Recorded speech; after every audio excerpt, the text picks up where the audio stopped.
Croedach chi gyd a croeso i'r bwrdd iechyd Prifysgol Aneurin Bevan. Welcome to the extra meeting of the Aneurin Bevan University Health Board, at which we'll be discussing the annual report and accounts for 23-24. Are there any apologies for absence, Rani?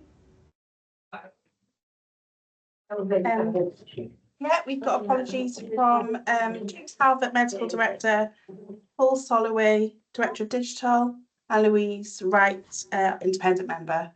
Thank you. Neil Patrick, Independent Member. Thanks. Yes, thank you. I'd like to welcome Julie Rees from Audit Wales, who's going to help us this morning.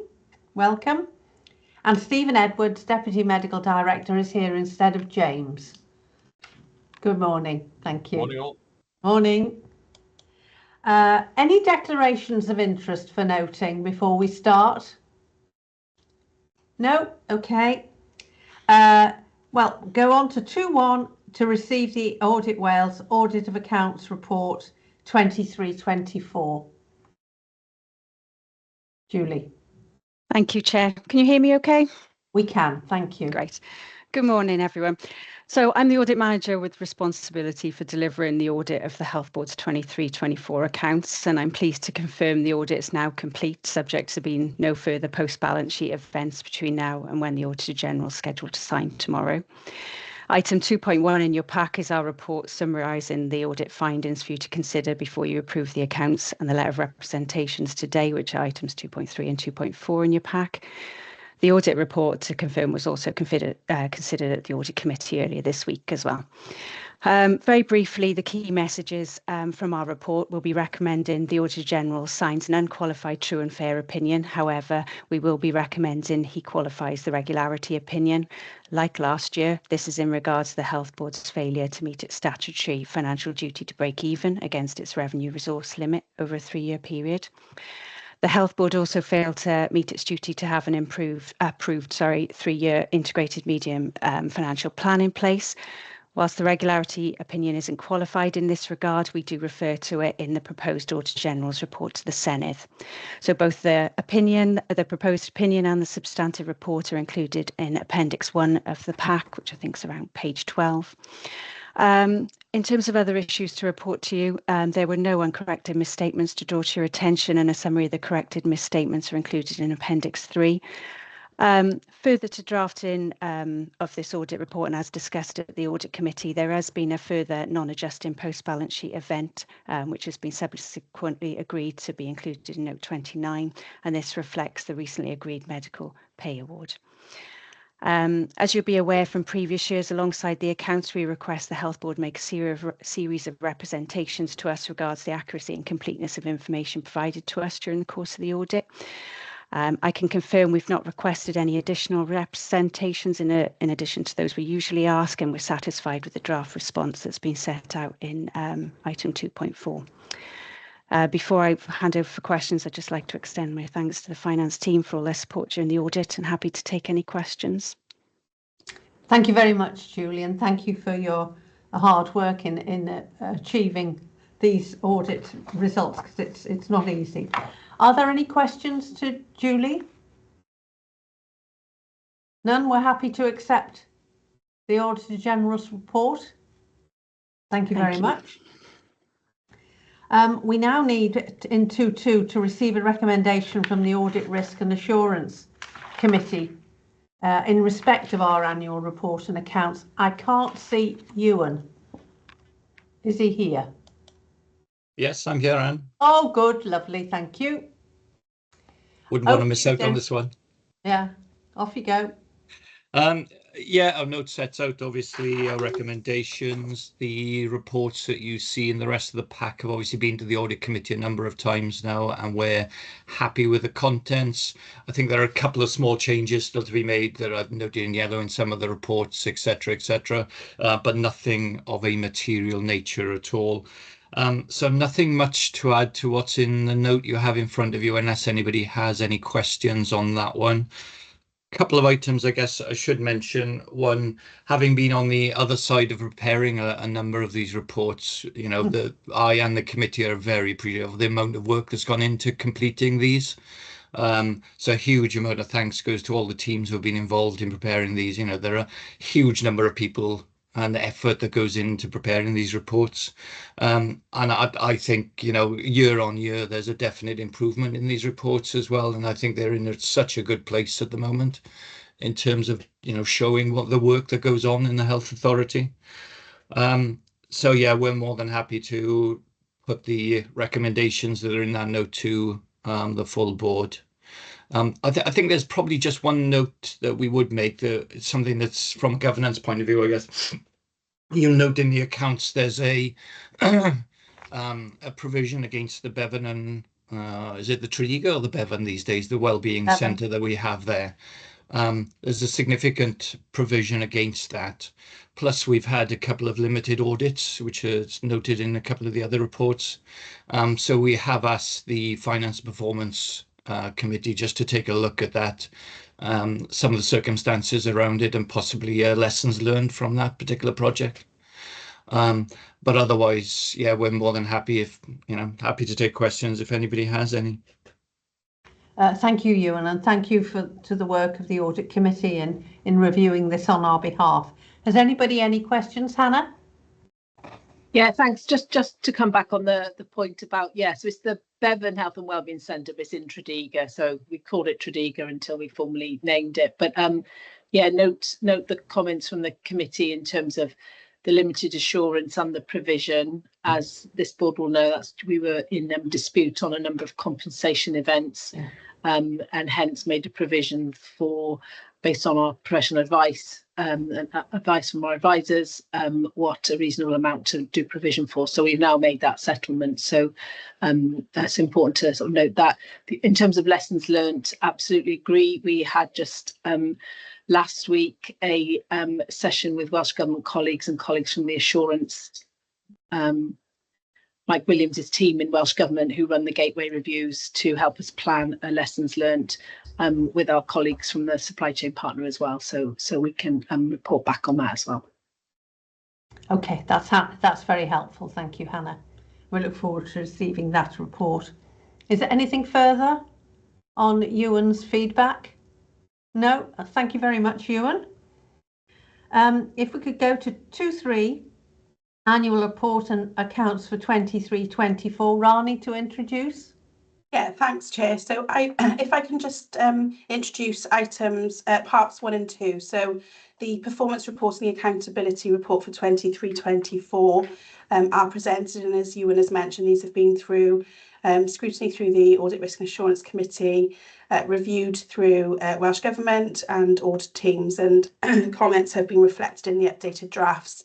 Any changes to those have been set out in the note from the Audit Committee.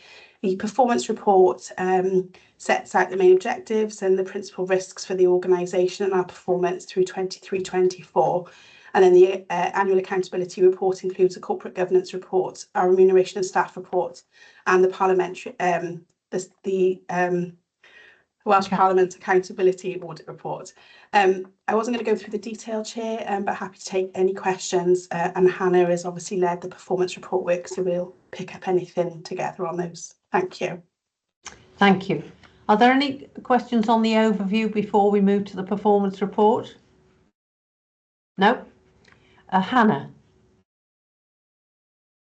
Thanks, Chair. Just in line with Rani's introduction there, this report has been tested twice through the Finance Performance Committee. Grateful for the feedback, and has gone through Audit Committee earlier this week, I believe it was. So I wasn't going to, because we've received as a board, we will have received the actual performance report for the end of year. I wasn't going to go in detail through what was delivered, unless colleagues would want me to, but of course happy to take any questions and or feedback on the content or any queries raised through some of the updates given. Thank you. Has anybody any queries on the performance report? Pippa? Thank you. It's just a small matter of drafting, really, because obviously there are highlighted sections, and I wondered whether or not they were the proposed final sections, with the exception, of course, of page numbers that will have to go in at the end, or whether they were the sections that needed any minor changes. That was all. Yeah, thanks, Thanks, Pippa. So the versions that were shared with the versions that had gone to the Audit, Risk and Assurance Committee is the final draft, and the highlights demonstrated changes between the versions last received. So those highlights are now accepted changes. Thank you. Thank you. Okay, thank you. Anything further? No? On to the accountability report as part 2. Rani? Thanks, Chair. So as I said, this part of the annual report and accounts includes the corporate governance report, the remuneration and staff report, and the audit report. The document sets out our governance arrangements and risks and ways of working. The conclusion of the annual governance statement confirms that we as an organisation have continued to mature and develop our governance arrangements, and no significant internal control or governance issues have been identified that require escalation. And the report also reflects on our performance escalation arrangements in terms of targeted intervention and enhanced monitoring, and that we will continue to reflect on our governance arrangements as a result of those. Thank you. Thank you. Any comments or questions to Rani about the accountability report? No, are we happy then to approve that? Yep. And the annual financial statements, please, Rob. Yeah, thanks, Anne. A lot of this is covered in Ewan's report already in terms of the accounts themselves. Just to add, obviously we've recognised the deficits over the 3-year period, now at £86 million, hence the regulatory opinion unfavourable for us. That was on revenue. We've achieved spending within our capital resource limit, so that's important to note. We have achieved that. We've achieved our payments targets of paying suppliers within 30 days. There's a 95% target of that, and we've achieved 97.4%. And at the end of the year, we confirmed and achieved a cash level of 4.1 million, which was in our £6 million advisory target from Welsh Government.